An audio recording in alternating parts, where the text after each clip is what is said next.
अस्सलाम वालेकुम। हमेशा की तरह आबाद होंगे, स्टेबलेस। So being Muslim we must start our everything with the most powerful name of Allah, who is most Rahman and Rahim. Bismillahir Rahman Rahim. As you guys all know, with the title, with the video, starting of the video, that what we will be learning in this video today. So today we will be clearing, inshallah, the kinds of pronoun. Pronoun तो हम सीख चुके हैं, जो video upload मैंने की थी उसमें प्रोनाउन हम सीख चुके हैं। अब उसकी काइंड्स को सीखना भी हमारे लिए लाजमी है ताकि मज़ीद प्रोनाउन हमारे पास क्लियर हो जाए। तो द काइंड्स ऑफ प्रोनाउन के बारे में क्या लिखा हुआ है? There are total 8 kinds of pronoun. हमारे पास प्रोनाउन के अंदर 8 काइंड्स आती हैं। कौन कौन सी आती हैं? Personal pronoun, possessive pronoun, reflexive pronoun, reciprocal pronoun, relative pronoun and demonstrative pronoun, interrogative pronoun, indefinite pronoun. तो सबको हमने क्लियर किया हुआ है नीचे की स्लाइड्स के अंदर। The first one is that personal pronoun क्या है?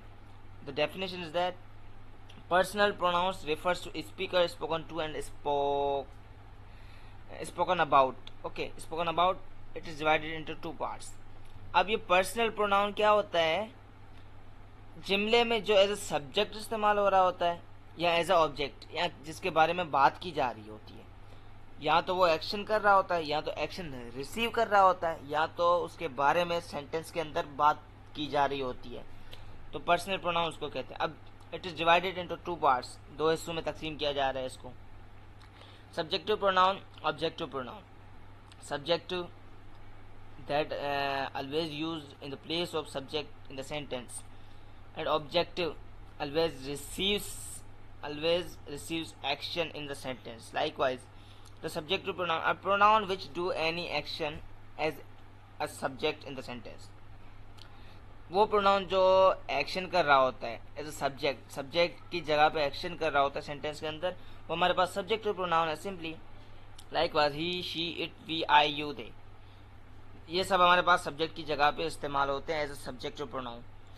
अब आता है हमारे पास personal pronoun are bordered below in sentence. Personal pronoun हमारे पास वही एज अ जुमले के अंदर मैंने अंडरलाइन कर दिया है, इसको बोल्ड कर दिया है। He is a teacher of 9th class.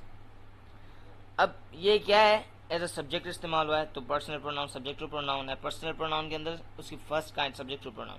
अब ऑब्जेक्टिव प्रोनाउन, अब pronoun which do any action as an object in the sentence. अच्छा, अब थोड़ा मिस्टेक हो गया, डू एनी एक्शन नहीं, which receives any action as an object in the sentence, जो action को रिसीव कर रहा होता है। Likewise him, her, it, us, me, you, they. अब ये सब हमारे पास इन ही सब्जेक्टिव प्रोनाउंस की ऑब्जेक्टिव केस है, ठीक है। Likewise she teach him. अब हिम क्या कर रहा है? Him is receiving the action of teaching. She उसको पढ़ा रही है, ठीक है। तो ये हमारे पास पर्सनल प्रोनाउन क्लियर है। अब आता है पॉसेसिव प्रोनाउन। अब पॉसेसिव प्रोनाउन अपने नाम से बता रहे हैं कि मैं क्या हो सकता हूँ। पॉसेसिव मीन्स मलकियत। अब डेफिनेशन की तरफ आते हैं मजीद फॉर क्लियरेशन, ठीक है। Possessive pronoun shows the relationship, ownership, position.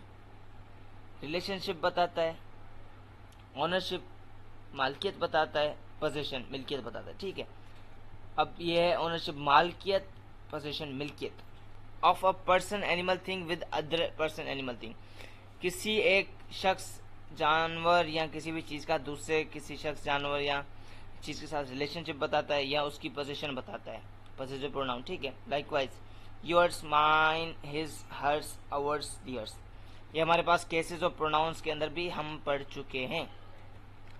ये हमारे पास आते हैं पॉसेसिव प्रोनाउंस। मिसाल के तौर पे जुमले में अगर देखें, दिस कैट इज माइन, ये कैट मेरी है। अब माइन ने क्या शो किया? ये कैट हमारी मिल्कियत है। दैट बिल्डिंग इज आवर्स, ये बिल्डिंग हमारी है। आवर्स ने भी शो किया कि ये बिल्डिंग हमारी मिल्कियत है। तो इस तरह से ये पॉसेसिव प्रोनाउन है। अब आता है रेफ्लेक्सिव प्रोनाउन, ठीक है। मज़ीद हम रेफ्लेक्सिव प्रोनाउन को डेफिनेशन के साथ डिस्क्राइब करते हैं कि रेफ्लेक्सिव प्रोनाउन हमारे पास क्या है।